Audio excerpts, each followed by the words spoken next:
clock on my nightstand read 11:47 p.m. I heard the front door creak open. Lisa had arrived home late again. I rolled over, pretending to sleep as her footsteps padded up the stairs. "John, are you awake?" she whispered as she entered our bedroom. I grunted in response, closing my eyes. The rustle of clothing indicated she was changing for bed. Lisa apologized softly for being so late. "Work has been crazy lately."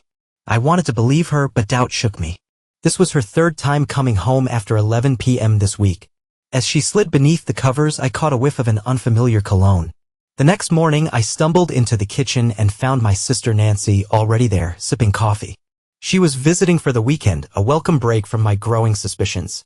"Morning, John," Nancy chirped. Lisa left early for work. She said she had a big presentation. I poured myself a cup of coffee. Nancy raised an eyebrow. "On a Saturday?" "That's what she said." "Is everything okay between you two?" I sighed and slumped into a chair. "I don't know, Nancy. She's been working late a lot. Always has an excuse." "Have you spoken with her about it?" "Not yet. I keep telling myself I'm being paranoid." Nancy sat down with her mug, leaning forward. "John, I hate to say it, but I've noticed a few things too. The way she's constantly on her phone, how she dresses up for these work meetings, it doesn't add up." My stomach clenched. Nancy echoed my concerns, making them feel more real. "What are you saying?" "Lisa might be seeing someone else." The words hung in the air, heavy and oppressive. I wanted to deny it, to defend Lisa, but deep down I knew Nancy might be right. "What should I do?" I asked, hating how confused I sounded. Nancy reached across the table and squeezed my hand. "Pay attention. Look for patterns, inconsistencies. If something doesn't feel right, trust your instincts." Over the next few days, I found myself paying closer attention to Lisa. I noticed how she would step out to answer phone calls. She came home with her hair and makeup perfect, despite claiming to have spent the entire day at work. One evening, as we sat on the couch watching TV, I decided to try something new. "How about going out to dinner tomorrow night?" I suggested casually. "That new Italian restaurant downtown looks good." Lisa's eyes widened slightly before she collected herself. "Oh no, I can't tomorrow. I have a client meeting. Maybe next week." I nodded and pretended to believe her. "Sure, no problem. Which client is it?" "It's just a potential new account," she said vaguely, becoming very interested in her phone. "Nothing exciting." I watched as she typed a message and angled the screen away from me. My heart sank. How did we get here? When did secrets and lies become the norm in our marriage? That night, while Lisa slept soundly beside me, I lay awake, my thoughts racing. I thought back to our wedding day, how happy and in love we had been. Less than 5 years later, I was considering hiring a private investigator to spy on my wife. The next morning, I confronted Nancy in the kitchen before she left. "You're right," I said quietly. "Something's going on with Lisa. I need to find out what." Nancy's face fell. "Oh, John, I'm so sorry. What are you planning to do?" I took a deep breath, steeling myself. "I'm going to get proof. One way or another, I'm going to find out the truth." Nancy hugged me goodbye, and I felt a combination of determination and dread. Whatever happened next would change everything, but I needed to know the truth no matter how painful. As I parked my car, I saw the unassuming office building ahead of me. My palms were sweaty as I grabbed the evidence folder I had compiled over the past week. It wasn't much, just a list of Lisa's disappearances, dates, times, and a few suspicious texts I had noticed on her phone. I took a deep breath and entered the building, heading to Suite 305. The frosted glass door said Hawkeye Investigations. This was it. When I opened the door, a bell chimed. A gruff-looking man in his 50s glanced up from behind a cluttered desk. "Can I help you?" he asked. "I hope so," I replied, trying to keep my voice steady. "Are you Mr. Hawkins?" He nodded. "That's me. What can I do for you, Mr. John Carlson?" "I think my wife is having an affair." Hawkins' expression softened slightly. "I see. Have a seat, John.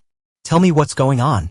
I settled into the chair across from him, feeling both relieved and terrified to finally say the words aloud. Hawkins listened intently as I described Lisa's suspicious behavior, late nights, unexplained absences. After I finished, he leaned back in his chair. "Okay, John, based on what you've told me, I think we have enough to start an investigation. But I need to ask, are you sure you want to do this? Once we start digging, there's no turning back." I nodded firmly. "I need to know the truth." "All right then. Here's what I propose. We'll start with traditional surveillance, following and documenting your wife's movements. But I'd like to try something a little more creative." My curiosity piqued. "What do you mean?" Hawkins pulled out a small device from his desk drawer. It resembled a miniature helicopter.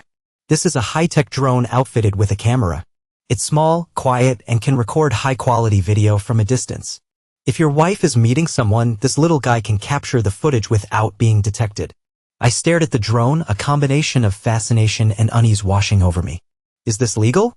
In public places, I mean? Yes, Hawkins assured me. We won't use it to look through windows or anything like that, just to monitor outdoor meetings or hotel entrances. I hesitated for a moment, then nodded. All right, let's do it. I spent the next week in a state of constant anxiety. Every time my phone rang, I jumped, expecting an update from Hawkins. Lisa seemed unconcerned about my inner turmoil, continuing her pattern of late nights and vague excuses. Finally, on a Tuesday afternoon, I received the call I had been dreading and hoping for in equal parts. John, it's Hawkins. We've got something. Can you come into the office? My heart pounded as I returned to Hawkeye Investigations. Hawkins met me with a grim expression. Have a seat, John. I'm afraid I have some bad news. He pointed to his computer monitor and pressed play on a video file. The footage was crystal clear, taken from the drone. I watched in horror as Lisa emerged from her car in the Hyatt parking lot downtown. A tall, dark-haired man approached her shortly after. They embraced and kissed passionately before walking hand in hand into the hotel. That was taken yesterday afternoon, Hawkins said softly. The timestamp is in the corner. They were there for about 2 hours. I felt like I was going to be sick. Do you know who he is? Hawkins nodded and pulled out a file. His name is Alex Daniels. He works for a law firm downtown. Not the same firm as your wife, but they probably met through professional circles. I have his home address, work contact information, everything. I stared at the photo of Alex, my mind racing. What happens now? I asked, my voice hollow. That's up to you, John. You have solid evidence of the affair. You can confront your wife, file for divorce, or we could dig deeper, gather more evidence if you're thinking about taking legal action.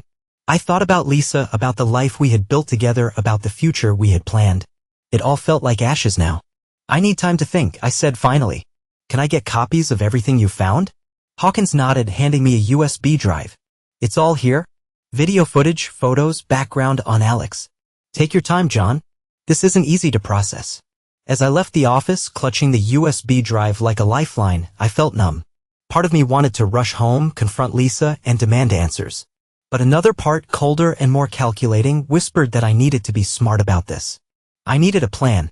I drove to a nearby park, needing fresh air and space to think. As I sat on a bench, staring at nothing, my phone buzzed. It was a text from Lisa. Asterisk, working late again tonight. Don't wait up. Love you, asterisk. I laughed bitterly, the sound harsh in the quiet park. Love? What a joke. In that moment, something inside me hardened. The pain and betrayal crystallized into a cold, sharp resolve. Lisa thought she was clever, thought she could play me for a fool. Well, two could play at that game. I pulled out my phone and made a call. Nancy, it's John. I need your help. It's time to make a plan. Nancy's face was a mixture of shock and anger as she watched the drone footage on my laptop. We were sitting in my home office, the door locked to ensure privacy. That lying, cheating. Nancy trailed off, shaking her head in disgust. I'm so sorry, John. What are you planning to do? I leaned back in my chair, feeling oddly calm. I'm going to destroy them both. Nancy's eyes widened. What do you mean? I mean, I'm not just going to walk away from this. Lisa and Alex think they're so smart, sneaking around behind my back. They have no idea what's coming. John, I know you're hurt, but... I cut her off. No, Nancy. This isn't just about being hurt. This is about justice, about consequences. They chose to blow up our lives, fine. But I'm going to make sure they go down in flames too. Nancy looked uncertain. What exactly are you planning? I pulled out a notepad already filled with ideas. First things first, I need to talk to a divorce attorney. Adultery can impact the settlement. I want to make sure I have everything lined up before making any moves. Okay, that makes sense. Nancy nodded. What else? I need more evidence. The drone footage is great, but I want to build an ironclad case. Texts, emails, credit card statements, anything that proves the affair and shows how long it's been going on. Nancy frowned. How are you going to get all that? I smirked. I've got a guy, an IT specialist who owes me a favor. He can help me access Lisa's phone and computer data. John, is that legal? I shrugged. Probably not entirely, but at this point, I don't care. They didn't play by the rules. Why should I? Nancy looked uncomfortable but didn't argue further. What about Alex? Are you going to confront him? Oh, I have special plans for Alex, I replied, a cold smile spreading across my face. By the time I'm done, he'll wish he'd never laid eyes on Lisa. We spent the next few hours outlining my plan. Nancy, despite her initial reservations, became more invested as we went along. By the time she left that evening, we had a solid strategy in place. The next day, I met with divorce attorney Sarah Goldstein. Her office was sleek and modern, a testament to her success in family law. So, Mr. Carlson, Sarah said, looking over the evidence I'd brought. You have solid proof of your wife's infidelity in this state. That can definitely work in your favor during divorce proceedings. I leaned forward. How so? Sarah's eyes gleamed. For starters, it can affect alimony. A cheating spouse is often treated more harshly by the court. It can also impact property division. With the right strategy, we may get you a more favorable asset split. What about Lisa's lover? Can we go after him too? Sarah raised an eyebrow. Legally, we're focused on your wife. She paused. But there are ways to make things difficult for the other man if that's something you'd like to pursue.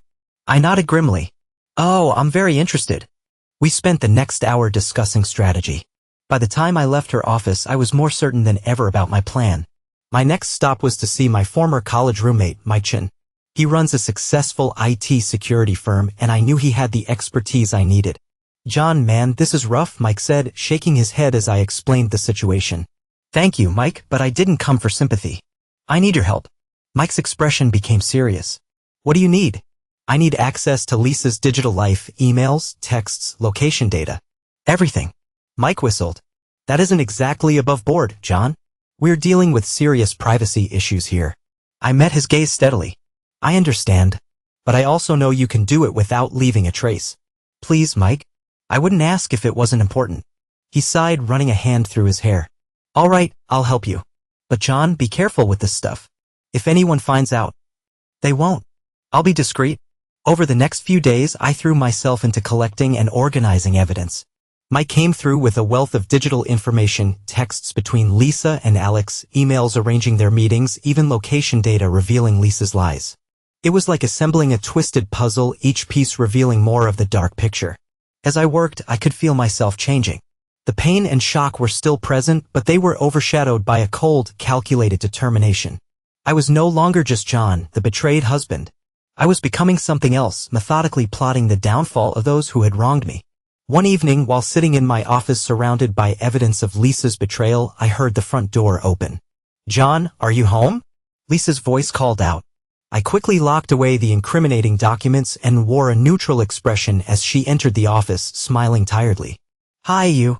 Have you eaten? I thought we could order in. I stood up and approached her. For a moment, I felt a twinge of the love we once had. But then I remembered the drone footage, the texts, and the lies. My resolve hardened. Sure, I said, kissing her cheek. Does Thai food sound good to you? Lisa nodded and went to find the takeout menu, completely unaware of what was coming. Soon, I thought. She'll understand what it's like to have her entire world crash down. I picked up my phone and quickly texted Sarah, my lawyer. Everything's in place. Let's proceed with filing the divorce papers. Her response came moments later. Understood. I'll have them ready by Monday. Are you certain about this, John? I didn't hesitate. Absolutely. It's time to end this charade. As I put away my phone, I heard Lisa humming in the kitchen, blissfully unaware of the impending storm. I gave myself a small, grim smile. The leather chair creaked as I leaned forward in Sarah Goldstein's office. My hands clenched tightly on her polished desk. So, are we really doing this? I inquired, my voice steadier than I felt.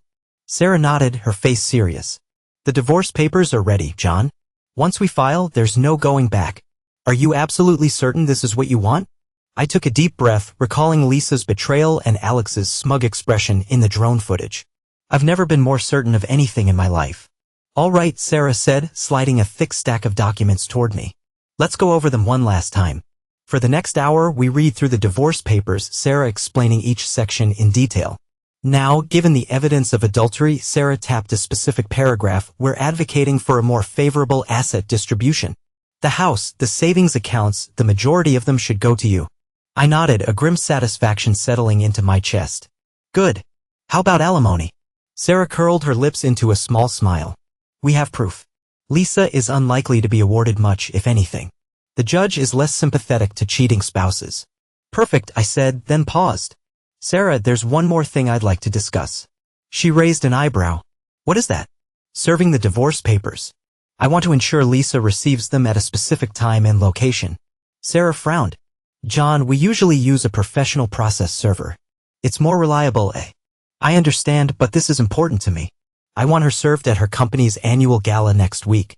Sarah replied slowly, that's unusually specific. Can I ask why?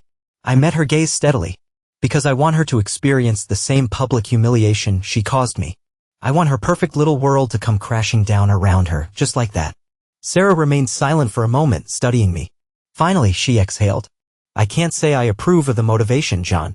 But legally, as long as the papers are served correctly, the when and where don't matter. If this is really what you want. It is, I replied firmly. Very well, Sarah nodded. I'll make the arrangements. Now, let's finish going over these documents. As I left Sarah's office an hour later, divorce papers filed and plans in motion, I felt a strange mix of relief and anticipation. The first domino was about to fall. I pulled out my phone, dialing Nancy's number. Hey, John, she answered on the second ring. How did it go with the lawyer? It's finished, I said, climbing into my car. The papers are filed. Lisa will be served next week at her company gala. Nancy let out a low whistle. Wow, that's really happening. How are you feeling? I paused, considering. Honestly, I feel powerful for the first time since I found out about the affair. I feel like I'm in control. Just be careful, okay? Nancy's voice was tinged with concern. I know Lisa hurt you, but this revenge path you're on. I'm worried about you, John. I gripped the steering wheel tighter. I appreciate your concern, Nance, but I know what I'm doing. Lisa and Alex made their choices. Now they get to live with the consequences. After hanging up with Nancy, I drove to a small cafe across town. As I sipped my coffee, I pulled out my laptop. Logging into the anonymous email account I'd set up, it was time to set the next phase of my plan in motion. I carefully composed an email to Alex's boss, attaching select pieces of evidence of the affair. As I hit send, I felt a surge of dark satisfaction. By this time tomorrow, Alex's comfortable life would be in shambles. Let the games begin, I thought, closing my laptop with a snap. The next morning I woke early, anticipation thrumming through my veins. I knew it wouldn't be long before the bomb I dropped on Alex's workplace exploded. As I sipped my coffee, my burner phone buzzed. It was a text from my contact at Alex's firm, a paralegal I'd befriended during a case last year. Everything's blowing up here, the message read. Boss called emergency meeting. Alex looks like he's seen a ghost. I smiled into my mug. Keep me posted, I texted back. An hour later, my phone rang. It was Mike, my IT specialist friend. John, man, you better turn on the news, Mike said, without further explanation. I frowned and reached for the remote. Which channel? Any of them. It's all over. I switched to a local news station and my eyes widened. A picture of Alex's law firm was splashed across the screen with the headline, Prominent Attorney Suspended Amid Scandal. In an unexpected turn of events, the perky news anchor's voice filled the room. Alexander Daniels, a rising star at Maurice and Breck Law, has been suspended pending an internal investigation. According to sources, Daniels was caught having an affair with a client's wife, violating multiple ethical codes. I muted the television. A slow smile spread across my face. Mike, you are a genius. How did you get information to the press so quickly? Mike chuckled nervously. I may have called in a few favors, but John, this is getting serious. Are you sure you understand what you're doing? Absolutely, I replied firmly. Thank you for your help, Mike. I owe you one. After hanging up, I sat back and enjoyed the moment. Phase 2 was going beautifully, but I wasn't finished yet. I picked up my regular phone and dialed Lisa's number. It went directly to voicemail. Hey, honey, I said with a false cheer in my voice. I saw something strange on the news about the law firm you occasionally work with. Is everything okay? Please call me whenever you're able. I hung up, picturing Lisa's panic as she realized her carefully constructed house of lies was about to crumble. Later that afternoon, my burner phone vibrated again. My contact at Alex's firm sent me another text message. Alex has been escorted out. Security seized his laptop and phone. Rumors are spreading everywhere. I texted back. Any official statements from the partners? The response arrived quickly. Not yet. However, word is they're distancing themselves. Alex is toxic right now. I leaned back in my chair, a feeling of grim satisfaction washing over me. Alex's career was ruined, as was his reputation. And the best part? He had no idea who was behind everything. The phone rang again. This time it was Lisa. I took a deep breath. Before answering, I practiced a neutral expression on my face. Hey babe. Did you receive my message? John, Lisa's voice was tight with barely contained panic. Have you watched the news? I pretended to be confused. Only bits and pieces. Something about a scandal at a law firm. Why? What's happening? It's Alex, Lisa said, her voice falling to a whisper. They allege he had an affair with a client's wife. He's been suspended. Wait, I interrupted, letting a hint of suspicion creep into my voice. Alex? Isn't that the guy you occasionally collaborate with on cases? There was a prolonged pause. Yes, Lisa finally admitted. But John, I swear I had no idea about any of this. I'm as shocked as you are. I held back a bitter laugh. Oh, how ironic. Wow, I said instead. That's really something. Are you okay? Given your professional connections, this must be a stressful situation for you. I'm fine, Lisa replied quickly. Too quick. Listen, I might be home later tonight. This mess has caused a lot of problems at the office. Of course, I spoke smoothly. Don't worry about me. Take care of whatever needs to be done. I gave myself a moment of pure, vindictive pleasure. Lisa was scrambling as her carefully constructed world of lies began to unravel, and the best was still to come. I picked up my burner phone again and texted Sarah, my divorce attorney. Everything is on track. Continue with the plan. Sarah responded immediately. Understood. The process server is briefed and ready for the gala tomorrow night. I smiled as I imagined the scene. Lisa, dressed to impress, playing the role of a successful, happily married woman only to have her facade shattered in front of her colleagues. As the day went on, I tracked the aftermath of Alex's suspension. There was speculation and gossip all over social media. By evening, Alex's name was trending on Twitter. I scrolled through tweets, each a blow to his reputation. Always knew that guy was slimy. Lawyers behaving badly. So much for ethics. I hope they disbar him. I chuckled darkly at one, homewrecker alert. If only they knew, I thought. As night fell, I poured myself a glass of scotch, raising it in mock toast. Here's to you, Alexander. I hope it was worth it. Tomorrow, the final act would begin, and by the end, Lisa and Alex would understand the true meaning of consequences. The day of Lisa's company gala arrived, bringing with it a sense of excitement. I spent the morning meticulously preparing the digital bomb I was about to unleash. Seated at my computer, I sifted through the mountain of evidence I'd gathered, intimate text messages, incriminating emails, and location data proving Lisa's lies. Each piece was a nail in the coffin of her reputation. I had set up several anonymous social media accounts in preparation for this moment. As I began posting on Facebook, a cold, satisfied feeling settled in my chest. Lisa Carlson, supposedly happily married, sneaking into the Hyatt with a mystery man, TSK, cheating wife. Have you ever wondered where your lawyers really spend their billable hours? Ask Lisa Carlson and Alex Daniels. A local community forum used the hashtag #LawyerLoveAffair. Warning, Alex Daniels and Lisa Carlson have been spotted around town. Keep an eye out, they might come for your spouse next. #homewrecker alert. I attached carefully selected images and snippets of messages to each post, ensuring they were just salacious enough to go viral while not crossing any legal lines. Nancy called as I was working. John, are you seriously going through with this? I sighed and leaned back. Hello to you, Nancy. And yes, I am. But John, spreading all of this online seems so cruel and public. I felt a surge of rage. And what Lisa did to me wasn't cruel. It wasn't public? She humiliated me. Now it's her turn. Nancy remained quiet for a moment. I understand your pain, John, but this is revenge. I'm worried. It's changing you. This isn't the brother I know. Her words stung, but I pushed them aside. Maybe that brother was too trusting. I'm not that man anymore, Nancy, and I won't apologize for it. After hanging up, I returned to my computer and doubled down on my efforts. By mid-afternoon, the posts had gained traction. Comments and shares poured in, spreading the story further. At 6 p.m., my burner phone buzzed. It was a text message from the process server I had hired for the gala. The target has been sighted. We are proceeding as planned. I took a deep breath, picturing the scene about to unfold. Lisa, dressed to impress, schmoozing with colleagues, blissfully unaware that the bomb was about to go off. An hour later, my regular phone rang. It was Lisa. I let it go to voicemail. Her voice, when it appeared, was shaky and frantic. John? John, please pick up. Something's happened. I need you. Please call back. I smiled grimly and deleted the message without a second thought. My social media campaign became increasingly active as the evening progressed. The Lisa Carlson affair was trending locally. The reactions ranged from stunned disbelief to vicious glee at the scandal. Around 10 p.m., my burner phone vibrated again. This time it was a string of texts from my contact at Lisa's firm. Lisa received the divorce papers in the middle of her speech. The place went completely silent.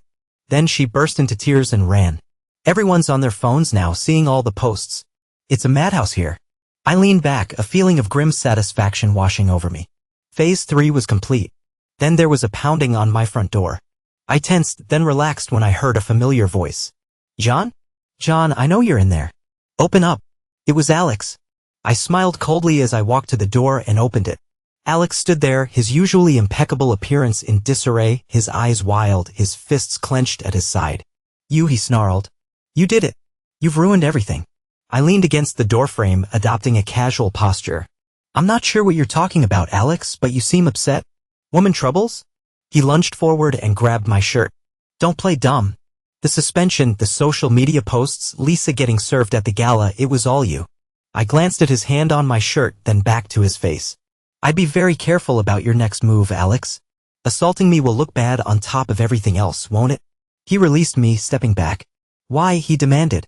Why go through all this trouble? I dropped all pretenses of casualness and stood straight. Because you and Lisa thought you could play me for a fool. You thought you could destroy my life and walk away unscathed. Consider this a lesson in consequences. Alex's face twisted. You've ruined us. My career, Lisa's reputation, it's all gone. I shrugged, unmoved. You both made your decisions.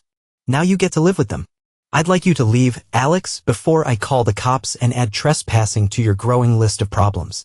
As Alex turned to leave, his shoulders slumped in defeat. I felt a twinge of something, perhaps not regret, but a realization of the magnitude of what I'd done. I pushed the feeling away.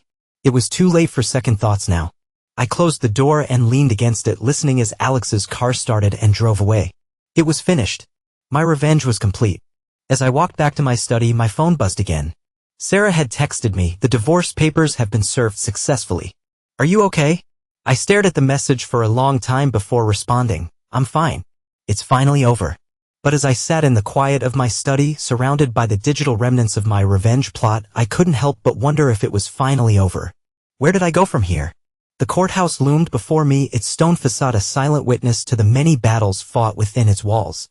Today it would testify to mine. I straightened my tie and looked at Sarah, my divorce attorney, as we ascended the stairs. Are you ready for this, John? Sarah asked, her briefcase swinging by her side. I nodded, a grim smile playing across my lips. I've been prepared for months. Let's finish this. As we entered the courtroom, I saw Lisa for the first time since serving her with the divorce papers. She sat at the defendant's table, her normally polished demeanor marred by dark circles under her eyes and a slight tremor in her hands. Alex sat behind her, his face a mask of concern. Our gazes met across the room and I caught a glimpse of the woman I once loved. Then her gaze hardened and she turned away. The bailiff's voice rang out, all rise, the Honorable Judge Caroline Hendricks presiding. Sarah leaned in close as we stood together. Remember? Let me do the talking. Unless the judge specifically addresses you, we've got this. I nodded and took my seat as Judge Hendricks started the proceedings. We're here today to hear the divorce case of John Carlson and Lisa Carlson, the judge stated, her tone crisp and authoritative. I understand the plaintiff is claiming adultery as grounds for divorce. Is this correct, Mrs. Goldstein? Sarah stood. Yes, Your Honor, and we have substantial evidence to back up this claim. Lisa's attorney, a sharp-looking woman in her 50s, jumped in.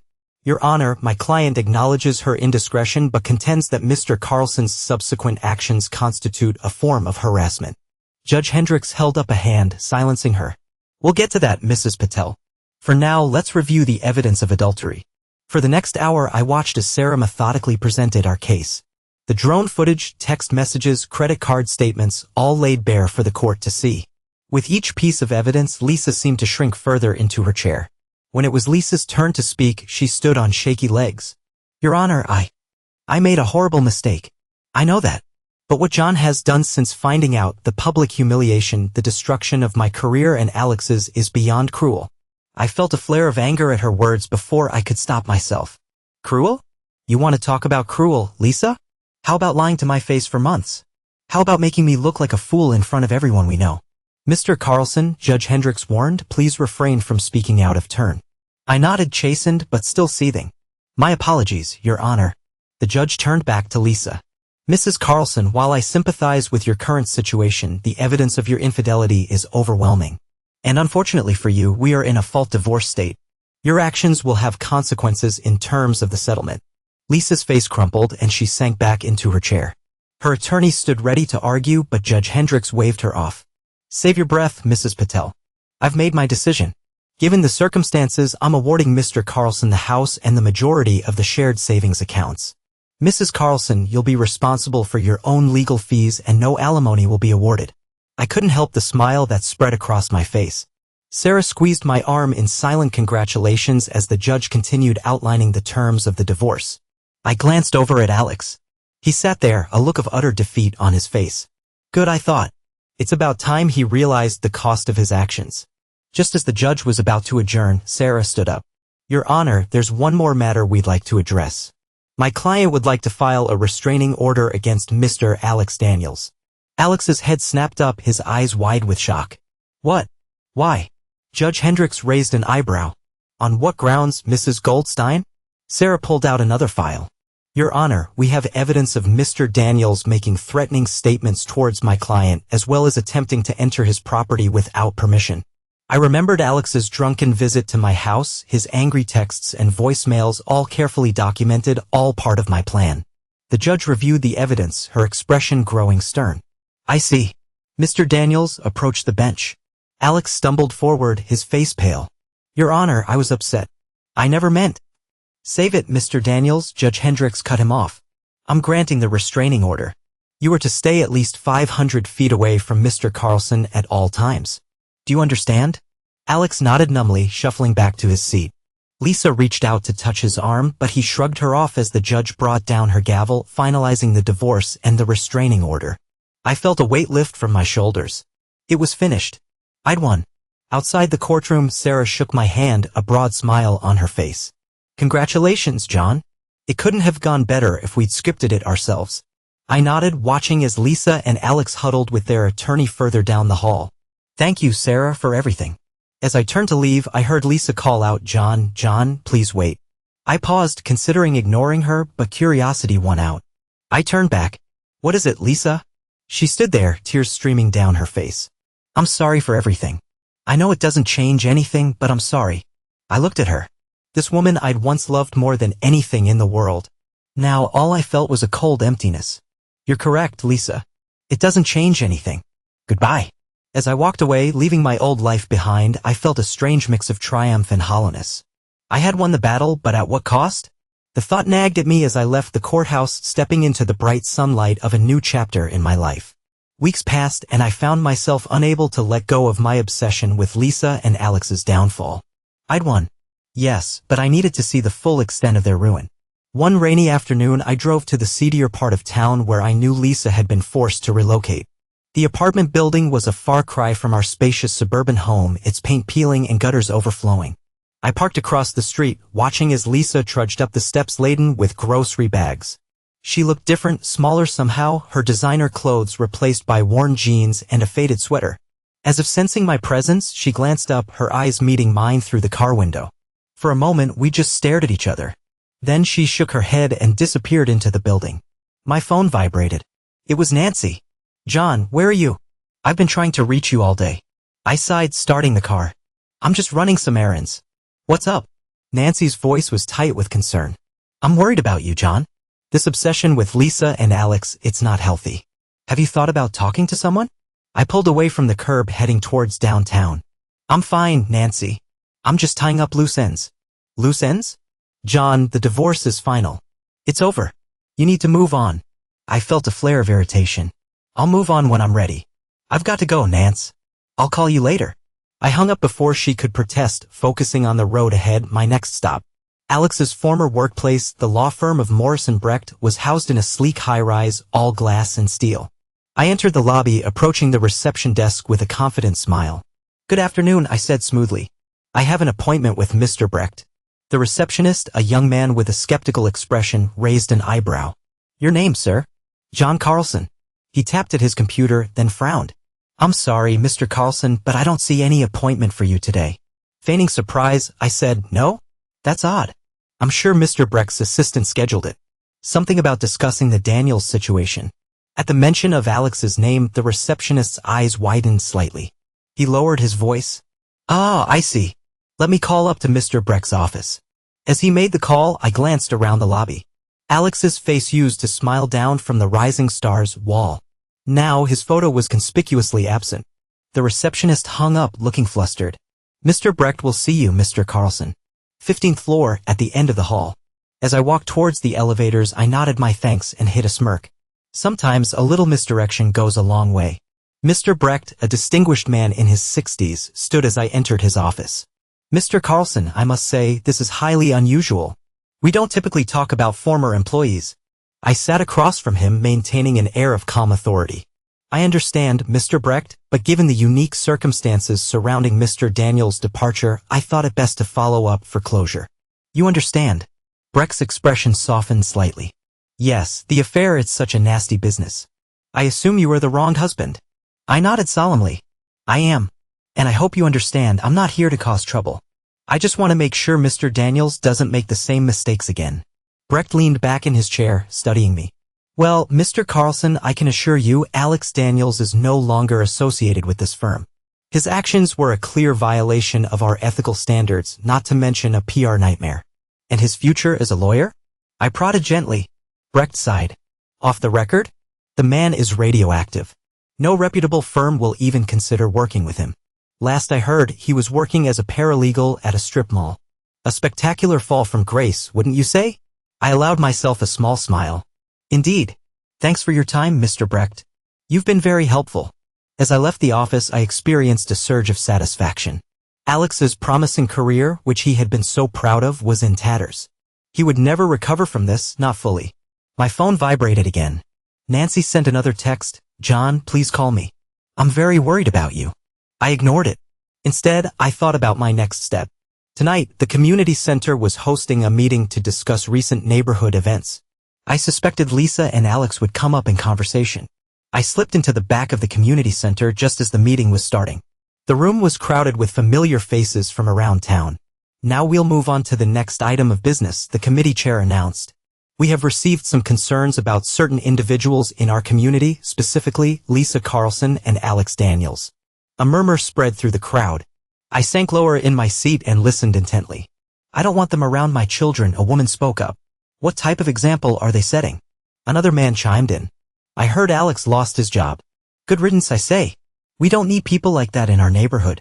Lisa, an older woman, added, her voice dripping with disdain, parading around as if she's done nothing wrong. Some people are incredibly bold. I listened as the conversation devolved into a series of judgments and condemnations. Part of me reveled in it, knowing Lisa and Alex were facing the consequences of their decisions. But there was another part of me, one I tried to ignore, that felt a twinge of something, guilt, maybe. I left the meeting, those conflicting emotions swirling within me. I'd accomplished what I set out to do. Lisa and Alex were ruined. Their lives were torn apart in the same way mine had been. So why didn't I feel the satisfaction I expected? I drove home silently. Nancy's ignored messages weighed on my mind as I pulled into the driveway. Despite everything I'd done and the pain I'd caused Lisa and Alex, I still didn't feel complete. I didn't feel healed. For the first time since this all started, I wondered if my quest for vengeance had cost me more than I'd anticipated. As I stood on my new home's deck, I could hear the waves crashing against the shore. The salty air whipped around me, sweeping away the last remnants of my old life. After months of meticulous planning and ruthless execution, I had finally accomplished it. I had relocated to a remote coastal town, away from the chaos and pain of my past. The house, perched on a cliff overlooking the ocean, exceeded my expectations, a fresh start, a clean slate. The crunch of gravel snapped me out of my reverie. Nancy's car pulled up and I watched my sister emerge. Her face was a mix of emotions, concern, worry, and relief. John, she called out, shielding her eyes from the sun. This is the place? Wow. I managed a small smile. Come up, Nance. The view's even better from here. Nancy joined me on the deck and I could tell she was studying me, trying to gauge my mood. After a moment, she spoke. So, this is it? Your grand escape. I turned to face her. This isn't an escape, Nancy. This is a new beginning. Nancy sighed, leaning against the railing. John, we need to talk about what happened. About what you did? I felt the familiar surge of defensiveness. What I did? You mean getting justice? Making sure Lisa and Alex paid for what they did to me. Is that what you're calling it? Nancy's voice was soft, but her words hit hard. Because from where I stand, it looks like revenge. I turned away, staring out at the vast ocean. You don't understand, Nancy. You weren't there. You didn't feel the humiliation, the betrayal. You're right, Nancy interrupted. I wasn't there. But I'm here now. And I'm watching my brother abandon everything he used to believe in. The John the First knew would never have gone to such lengths. Her words hung in the air, full of a truth I wasn't ready to face. They deserved it, I explained, though even to my own ears the words rang hollow. Nancy placed a hand on my arm. Did they? Did they deserve to have their lives and reputations ruined? To be ostracized by their community? I pulled away from her touch. They made their choices, Nancy. They knew the risks. And what about your choices, John? Nancy pressed. What about the risks you took? Nancy, what do you want from me? An apology? Remorse? Because I'm not sorry. I'd do it all again in a heartbeat. Nancy's eyes filled with tears. Would you really? Look me in the eye and tell me this. Has your crusade made you happy? Do you feel whole again? I opened my mouth to argue, but the words wouldn't come. Deep down, I knew she was right. The victory I'd achieved felt hollow. The satisfaction was fleeting. I don't know how to let go, I confessed quietly. Anger and bitterness, it's all I have left. Nancy's expression softened. No, John, it's not all you have left. You've got me. You've got this beautiful new home. You've got a chance at a fresh start. But you have to be willing to take it. We stood in silence for a long time, the sound of the waves filling the space between us. Finally, I spoke. I'm not sure if I can forgive them, Nancy. I'm not sure if I want to. I'm not asking you to forgive them, Nancy said gently. I'm asking you to forgive yourself and to let go of your anger before it consumes you completely. I looked at my sister, really looked at her, and for the first time in months, I felt a crack within me. I'm not sure how to do that, I whispered. I've been angry for so long. I don't know if I can remember how to be anything else. Nancy wrapped her arms around me and I leaned into her embrace. John, this is a process. It won't happen overnight, but you've taken the first step by admitting it. We stood there for a while, the ocean breeze whipping around us. Finally, I pulled back, wiping my eyes. So what happens now? I asked, feeling lost. Nancy smiled softly. Now you show me around this amazing new house of yours and maybe we talk about getting you some help. A therapist, maybe? I nodded slowly. Yeah, maybe. But first, let me give you the grand tour. As we walked through the house, I found myself opening up to Nancy more than I had in months. We talked about the divorce, about the aftermath, about the hollowness I'd been feeling despite my supposed victory. You know, Nancy said as we settled in the living room with cups of coffee, it's okay to admit that what you did was wrong, even if you felt justified at the time. I stared into my cup, watching the steam rise. I know, it's just. I was so hurt, so angry. I wanted them to feel what I felt. And did it work? Nancy asked gently. Did hurting them heal your pain? I shook my head, feeling a weight lift as I finally admitted the truth. No. If anything, it made things worse. I thought I'd feel better after they were ruined, but instead I feel empty. Nancy reached out and squeezed my hand. That's because revenge doesn't heal wounds, John. It only creates new ones. We sat in silence for a moment, the sound of the waves providing a soothing background to our conversation. Nancy, I think I need your help, I finally admitted, my voice quiet. I don't want to be this person anymore. Nancy's face lit up with relief and hope. That's the brother I know. And I'll be here every step of the way.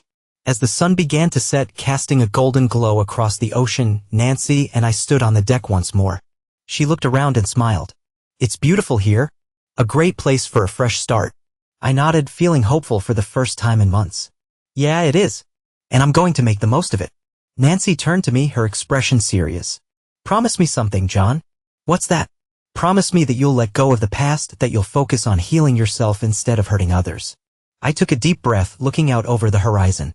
I could see the future stretching before me, unknown but full of possibilities. I promise, Nancy. It won't be easy, but I promise to try. Nancy hugged me tightly before leaving. I'm proud of you, John. Today is the first day of your new life. Make it count. I watched her drive away, feeling a strange combination of emotions. Part of me still wanted to hold on to the anger and resentment that had driven me for so long. But there was another part, a part that grew stronger by the minute, that was ready to embrace this new beginning. Walking back into the house, I paused in front of the boxes of evidence I had brought with me, a tangible reminder of my quest for vengeance. With a decisive move, I picked them up and carried them to the beachside fire pit. As I watched the papers and photos curl and burn in the flames, I felt a sense of relief. It was not forgiveness. Not yet, but it was a start. The sun set below the horizon, transforming the sky into brilliant shades of orange and pink. I stood there watching as the last of the evidence was reduced to ash and carried away by the ocean breeze. Here's the next story. Troy, why make such a big deal about it? Randolph is not my favorite. It wasn't particularly great and it was just a mistake.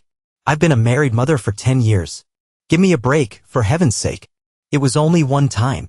It's certainly not worth getting divorced over. Think about how a divorce would affect your relationship with our daughter. Just go relax somewhere. We can speak later. I'd been dismissed. Her words kept echoing in my ears. It was only one time. Isn't everything that happens once important? I did not feel like arguing with her. Actually, I didn't feel much after my wife confessed her alleged one-time affair with her boss. I left to think about what I should do. She called me as I was leaving. Troy, do you want me to wait for you so that we can continue our conversation? No, Constance. I'm not sure when or if I'll be back. Good grief. What's with the melodrama? It was only one time. We've been intimate hundreds of times. Put on your big boy pants and acknowledge that you're overreacting. I quietly exited even though I would have preferred something to help me solve my problem. I wanted my mind to be as sharp as possible because I wanted my retaliation to be severe. For 3 days, I stayed in a motel without answering the phone or informing anyone about my whereabouts or activities. It was time for me to take action. Constance awoke in strange surroundings with her mind in a fog. She realized she'd been drugged. She looked around the old basement. Stone walls, cold, dark, damp, and moldy. It smelled like wet dog. There were no windows, only one door, and it was closed. A single light bulb hung from a cord in the center of the ceiling. There was an empty chair across from her. She was sitting in a similar chair. There was no additional furniture in the room. Her feet were taped to the chair's legs and her wrists were taped to its arms. She was freezing. Constance had no idea who had kidnapped her or why. There was no significant amount of money in the house. Neither she nor her husband worked in jobs that involved governmental or industrial secrets. She briefly considered Troy but quickly dismissed the idea. He would never be this cruel. She wondered if he'd received a ransom note for her. Then she considered whether Troy would pay it. Suddenly, she heard a man scream from another part of the basement. Her first guess was that Troy was being tortured. But for what? Nothing made sense. Constance attempted to escape her bonds, but her efforts were futile. All she could do was shiver and wait. Connie wasn't sure how long she'd been awake, but the door eventually opened and Troy entered. He was dressed in the clothes he normally wore when he knew he was going to get dirty doing yard work or working on his car. He was carrying a large gym bag, which appeared heavy. You son of a, she started. Okay, Troy, you've had your fun. I understand that you're angry with me. I give it to you for using your imagination. But I warn you, don't go too far or you'll regret it. You know, Connie, this is the first time you've threatened me. Obviously, events that occur for the first time don't matter much to you. That's what I want to talk about. I presume I have your attention. I remembered the first time I saw you at the student grill. You were with your boyfriend at the time. I fell in love with you at first glance. I thought that was very significant. I spent a lot of time, effort, and money wooing you before asking you to marry me. I had never asked a girl to marry me before. I was on top of the world. I don't remember much from the wedding. I was too excited when you agreed to be my wife. A wife who agreed to be with me, for richer or poorer, in sickness and health, and most importantly, to abandon all others. I'm sure it was the first time either of us promised to be faithful to another person for as long as we lived. That evening, I felt the most anxious I'd ever been. No man had ever cherished his wife more. That's what I wanted to do with you. I heard every single sound you made. I noted every movement your body made in response to my touches. I shared the moment with the first woman I ever truly loved. I couldn't believe my luck. Soon, we had our first home. We became parents to our first and only child. I cried because of the pain you went through to deliver Cindy for me. Your inability to have more children didn't matter as much as your health and the beautiful girl we created. That was the first and only time we created another human being. I think we did well. We spent the next few years focusing on Cindy's first smile, her first word, her first step, her first tinkle in the potty, and so on. Every day, it seemed like she was experiencing something new. Every day, I hurried home from work to see what new developmental milestone she had reached. Those were the happiest years of our marriage for me. I agree, Troy. And we can have happy moments again. Allow me to show you how much I appreciate everything you've done for me and our daughter. I will not tell anyone. I ignored her comments. I remember your initial promotion. Your first night working late. Finally, your first work trip with your boss where you cheated for the first time. When I learned what you had done, I had a first. My heart was broken for the first time. I wasn't sure what to do.